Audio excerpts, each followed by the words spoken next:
द्वारा सृष्टि रचना हुई है उसको हम लोग समझेंगे। तो सृष्टि रचना में हम लोग सृष्टि रचना को 3 भागों में बांट करके समझते हैं।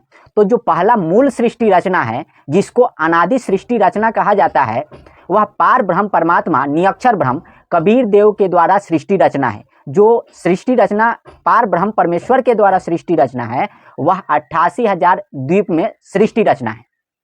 तो जो पार ब्रह्म परमेश्वर निरक्षर ब्रह्म है, उनके द्वारा जो सृष्टि रचना हुई है, उस सृष्टि रचना को हम लोग मूल सृष्टि रचना कहते हैं। उसके नीचे जो तना सृष्टि रचना है, तो तना सृष्टि रचना को हम लोग आदि सृष्टि रचना के हिसाब से समझते हैं, यानी कि आदि सृष्टि रचना। तो आदि सृष्टि रचना का मतलब सनातन पुरुष से पहले, जो सनातन पुरुष ब्रह्म भगवान से पहले जो सृष्टि रचना हुई है, उसको आदि सृष्टि रचना कहते हैं। तो आदि सृष्टि रचना जो तना सृष्टि रचना है, वह पर ब्रह्म परमेश्वर अक्षर पुरुष के द्वारा सृष्टि रचना है। तो पर ब्रह्म के द्वारा जो सृष्टि रचना है, वह 16 द्वीप में सृष्टि रचना है, वह परमेश्वर का सृष्टि रचना है। तो तना सृष्टि रचना परमेश्वर के द्वारा सृष्टि रचना है।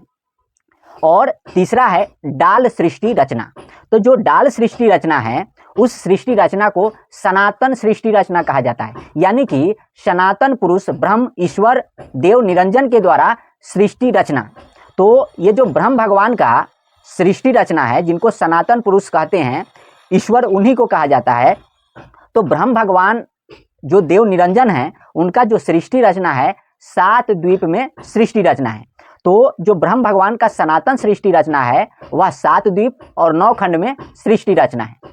तो डाल सृष्टि रचना सनातन पुरुष के अंतर्गत, और तना सृष्टि रचना आदि पुरुष पर ब्रह्म अक्षर ब्रह्म परमेश्वर के द्वारा सृष्टि रचना, और अनादि सृष्टि रचना जो मूल सृष्टि रचना है, वह निरक्षर ब्रह्म अनादि ब्रह्म पार ब्रह्म परमेश्वर अमर परमात्मा पूज्य परमात्मा निरक्षर ब्रह्म कबीर परमात्मा के द्वारा सृष्टि रचना है।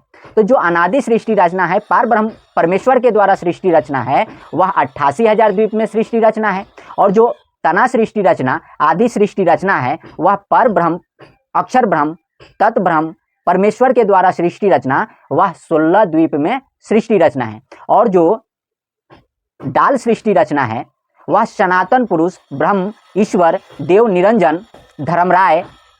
तो जो देव निरंजन ब्रह्म भगवान के अंतर्गत जो सृष्टि रचना है, वह 7 द्वीप तथा 9 खंड में सृष्टि रचना है।